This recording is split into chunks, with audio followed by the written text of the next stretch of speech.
In a quiet intelligence bunker outside Langley, Virginia, a group of top CIA analysts sat around a steel table, papers and surveillance shots scattered before them.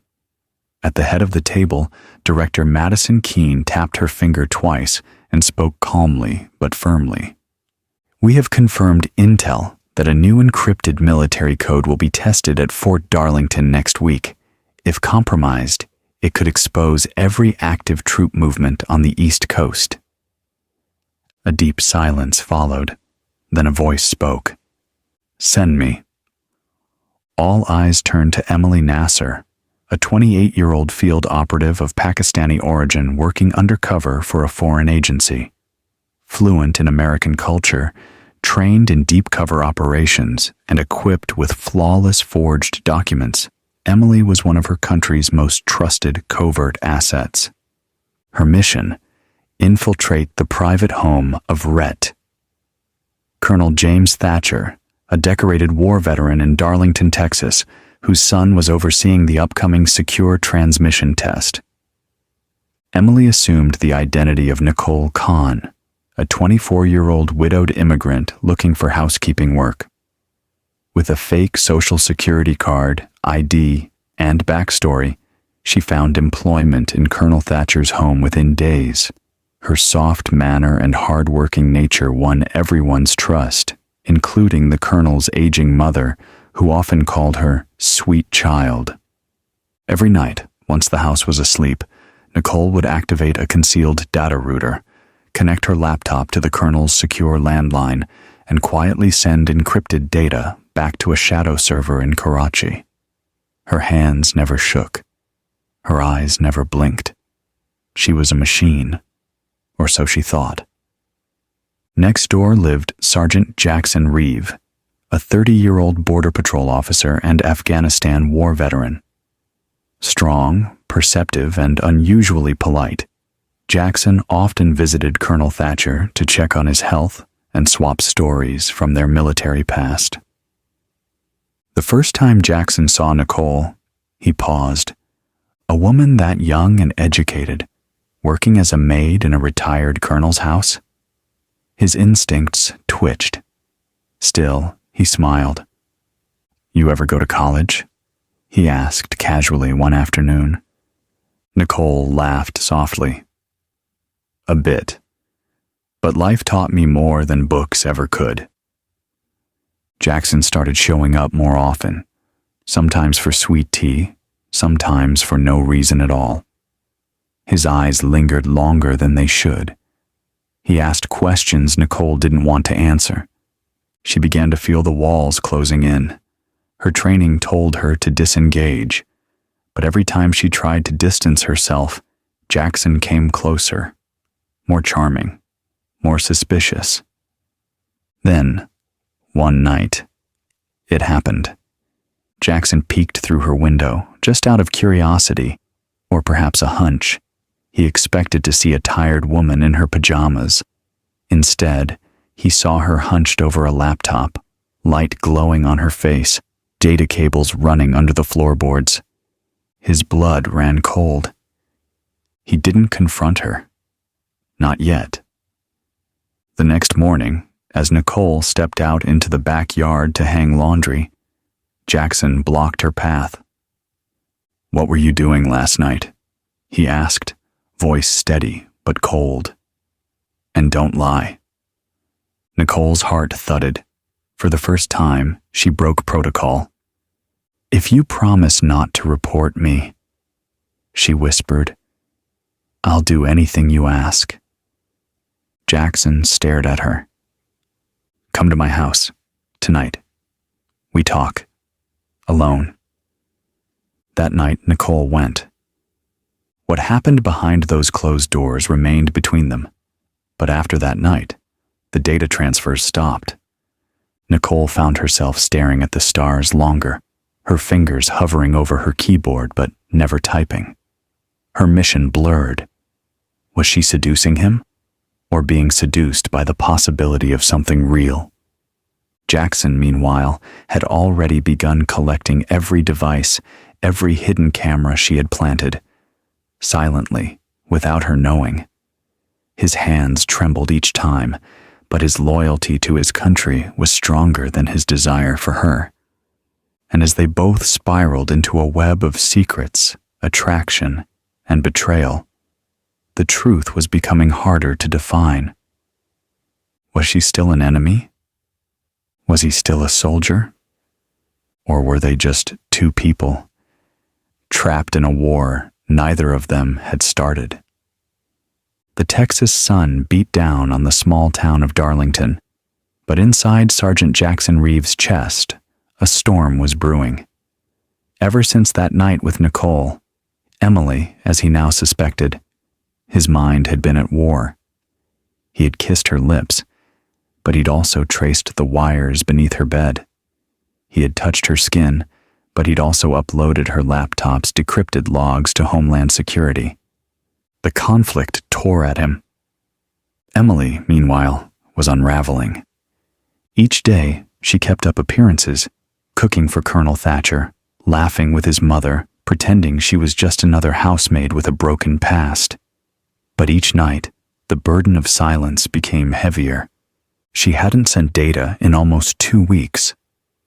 The line had gone cold, and in Karachi, alarms were going off. In a military compound thousands of miles away, ISI Director Awais Siddiqui threw a file across the table. "She's gone rogue. No more waiting." A new mission was authorized, Operation Scorch 22, a violent distraction intended to pull attention from Emily's failure. A 6-man extremist cell was ordered to infiltrate a meeting of retired American officers near Austin, with the goal of inciting terror and chaos. Emily's identity would be expendable. Back in Darlington, Jackson received an anonymous tip from an old friend in intelligence. "Watch the southern ridge. Movement reported. Something big is coming." His instincts flared, and despite everything, he asked Emily one last time. "Is something coming? You know it, don't you?" Emily's eyes welled up. "I don't want anyone to die. That's all I know." But Jackson had made up his mind. He returned to his unit. He submitted the evidence, and for the first time, he officially reported her to the authorities. That night, a black SUV pulled up in front of Colonel Thatcher's home. Emily was taken into protective custody, not as a prisoner, but as a potential asset. But things were about to explode, literally. The next morning, gunfire and explosions echoed across a quiet countryside outside Austin. Armed terrorists stormed a private ranch, firing at decorated veterans gathered for a secretive strategy summit. But the military and federal agents, already tipped off, were waiting. A violent clash erupted.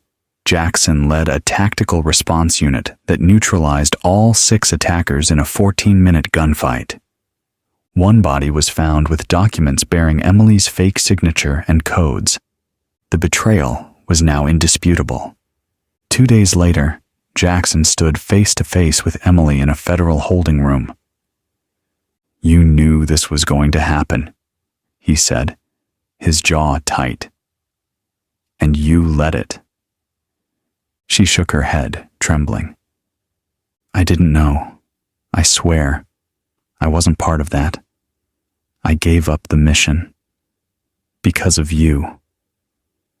Jackson stared at her, cold, unreadable. "My heart believed you, but my uniform didn't." The Department of Homeland Security had a decision to make. Emily could face trial as an enemy operative, or she could be turned, used as a witness and source of intelligence. Jackson remained silent in the room as she was led out in cuffs. But inside, something broke. The woman he had watched, loved, and betrayed was no longer just a mission. She had become a wound he didn't know how to heal. 6 months had passed since the shootout near Austin. The headlines had faded. The country had moved on. But But for Sergeant Jackson Reeve, the war wasn't over. He now served in a classified program known as Operation Nightshade, designed to infiltrate extremist cells and dismantle them from the inside. His new missions took him far from Texas, into the shadows of border towns, and across lines that blurred legality, loyalty, and morality.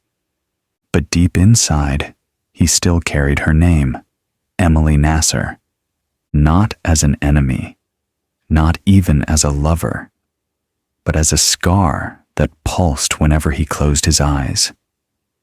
Emily had remained in federal custody during this time, but something had changed. Instead of trial, she had opted for cooperation. Day after day, she sat in a secured CIA debriefing room, revealing secrets that shocked even seasoned analysts. Safe house locations, covert encryption routes, and even high-ranking facilitators who operated out of American soil.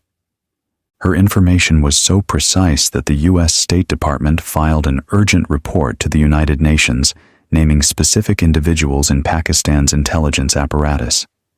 She wasn't just flipping sides. She was flipping the entire table.